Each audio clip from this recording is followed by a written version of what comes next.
Welcome to the most extensive vocabulary course. You've already gone through our grammar and IELTS course, and this is a bonus along with that is vocabulary. Generally, people assume that vocabulary is not that important, that it will affect their day-to-day work. But let's consider a situation. If you're a working person, I'm assuming you're writing emails or you are reading a lot of documents, work related. If you're a student, on the other hand, then you might be a part of usual clubs where you have a lot of speeches, debates, or you might be writing emails for your official purpose. Any area you are at present, if you're writing, reading, speaking, you would need a good set of vocabulary. Vocabulary helps you in language development and also in your occupational success. In here, we have come up with an idea or a technique where you will learn 30 words per theme, and it will not take you a moment to even think that you are learning something. So the process, we are promising that it will be very spontaneous and you will grasp it right away. So don't get confused with these 30 words or don't get frightened that there are a lot of words to understand. Just flow with the process and focus on each and every word that will be coming in your path. So in here, starting from today, we have a vocabulary part 1. And today's theme is personality types. You all know each one of us carries a personality. So there might be words, or you can say adjectives that are used to describe a personality of individual. There might be people who talks more. There might be people who talks very less. People who are always excited and happy. People who are always sad and unhappy. Why do we have to write long sentences? And what will happen if we replace them with just one word?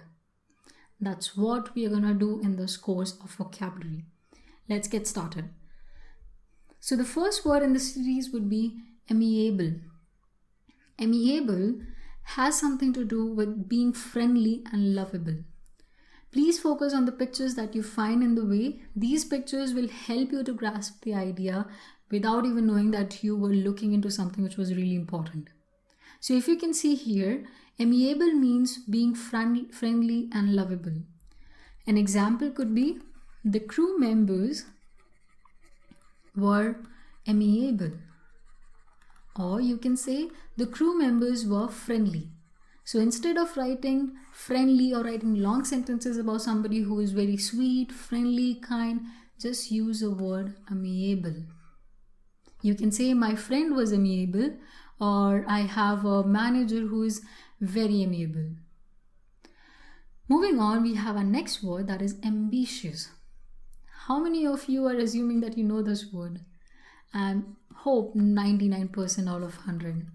It's a very common word which is used for ideas like I'm dedicated, I'm hardworking, but we never use ambitious. Always we focus on hardworking, dedicated. So ambitious means when you have a strong desire to succeed. All you do in your day-to-day time is to think about that project, or you talk about that project, you work on that project, and you have a deep desire. Example, I am ambitious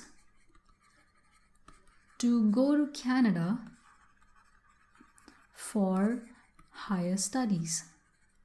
So that means you are dedicated, you are hardworking, and you are only thinking about that project or going abroad. Next come in this series a very good word, that is charismatic. You might have heard about charisma. So charismatic simply means when you have the power to attract a lot of people, you have that personality in which you attract people. Narendra Modi has a charismatic personality. I am sure most of us agree with that, don't we? So a person who has the power to attract people by his acts, by his thoughts, by his words are charismatic people. You really want to know these people, you really want to talk to these people, you really want to become one of them because they have a very influential personality. So far we have talked about amiable, we talked about ambitious, and then you're charismatic. Let's come up with our next word, extrovert. Someone who talks a lot. He can't stop, he can't resist, he can't sit for a moment without even talking. So those people who talk a lot are extrovert. My dad has always been an extrovert person. That means he's always been a person who talks a lot, who shares ideas, who tells stories, and those people are referred as extrovert.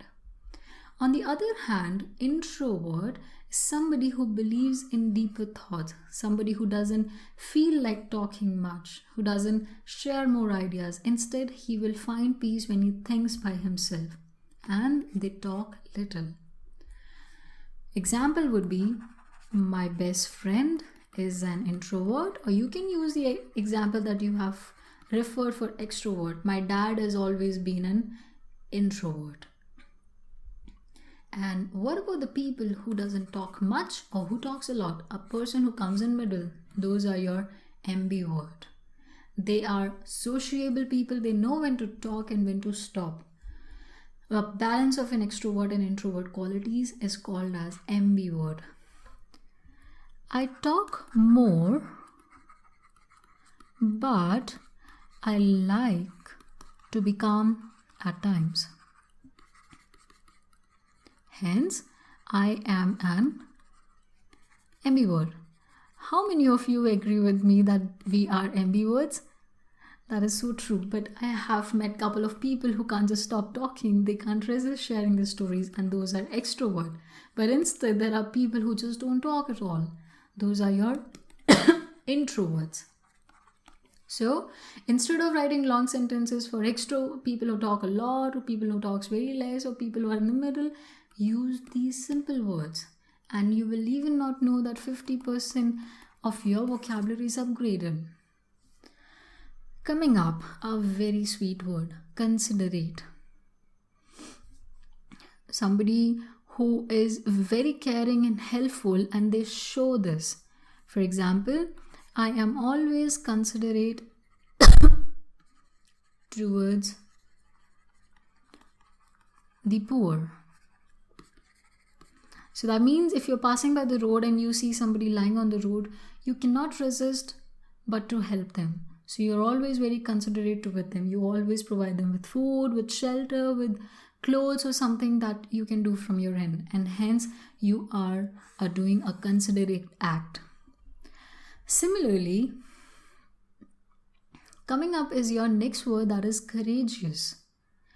Army is the best example to show courage, or in this case, a lion that we have shown. So somebody who shows courage. Like, Army is always courageous,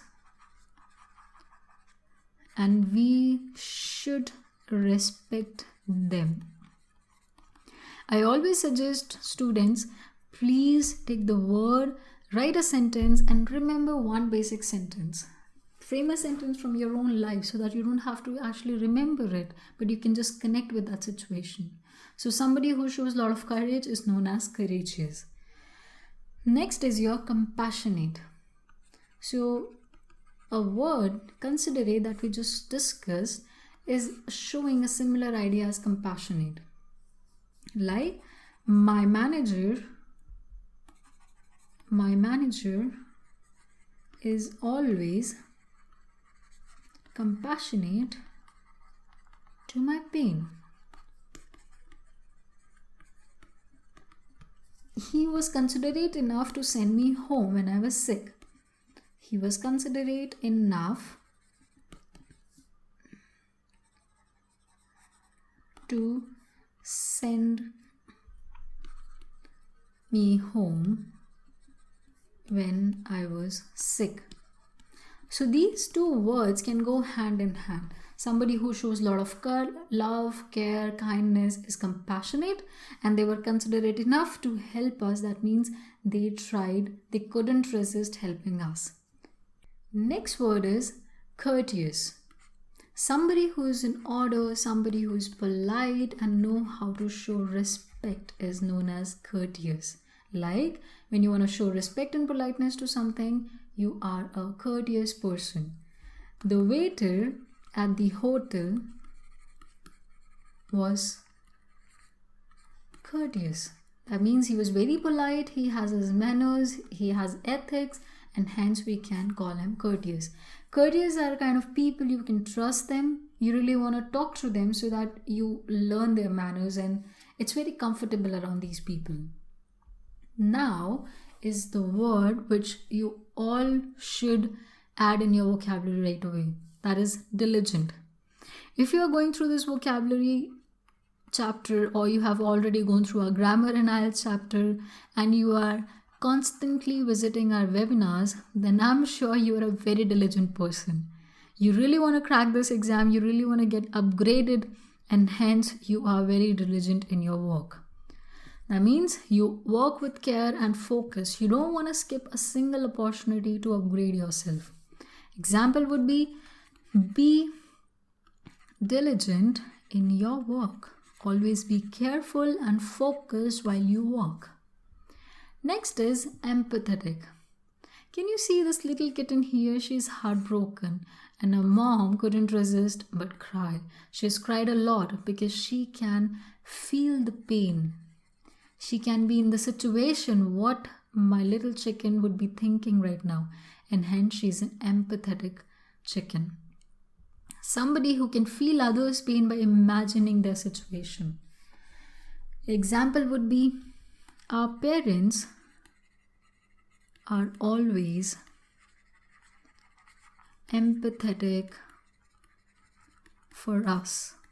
So they always can feel the pain, they can always imagine what we are going through, and they try their level best to help us. So rather than just being, passing a message to somebody who met with an accident and is lying on a deathbed, rather than just calling them, make a visit. Be a little more empathetic. On the other hand, you have sympathetic, or sometimes you call sympathy. So sympathetic is somebody who show care and comfort. And the example would be, he was very sympathetic when I met with an accident. So this is a general idea which most of the students ask quite often, that what is the difference between sympathy and empathy? Only one difference. Let's take this example right here, that you have a friend who met with an accident. Situation number 1, you call up your friend and ask, how are you? I heard you met with an accident. Are you all right? And you say, get well soon. We'll talk later. Disconnect. Situation number 2, you call that person and say, I heard you met with an accident. Can you let me know which hospital, or can you connect with somebody who can give me this option, give me this information? And the next thing you know, that person was there in the hospital room with a lot of get well soon material, a lot of flowers, a lot of positive energy. So that person could connect the things that you might be going through right now and what could actually cheer up your mind. Instead, the first person was kind enough to just share his concern, share his pity on you, rather than doing something about it. That's the major difference between being sympathetic and being empathetic. Try to be empathetic rather than sympathetic. Next is a very charming word, that is exuberant. I always try to be one, but I fail. Exuberant is a person who is always cheerful and full of energy. This guy over here has no doubt that he has any tension or worries. So exuberant could follow this example. His performance in the opera was exuberant.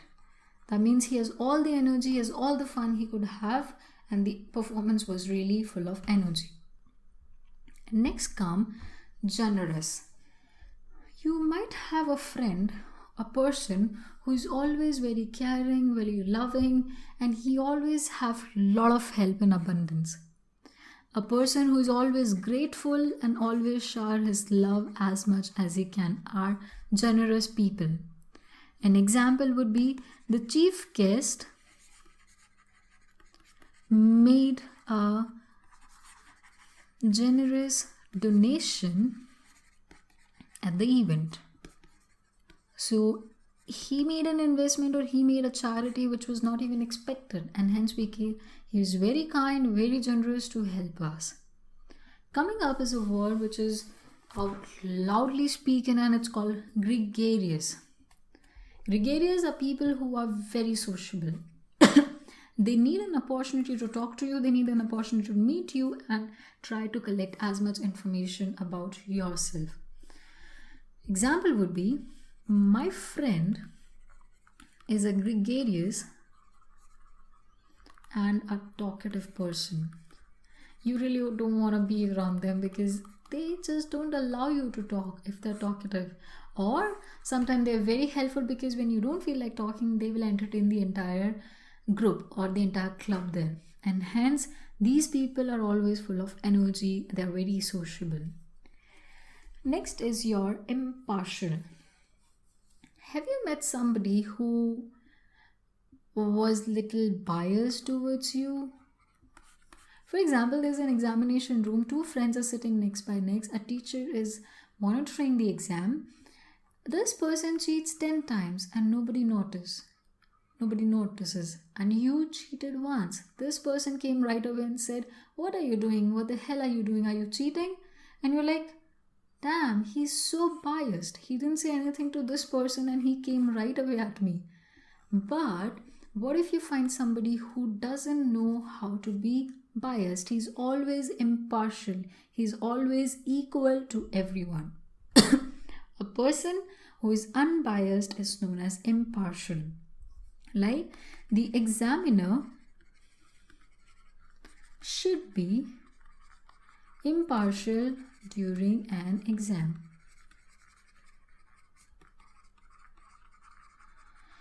You really want to be around such people who are impartial, who doesn't segregate based on the characteristics, who is equal to all.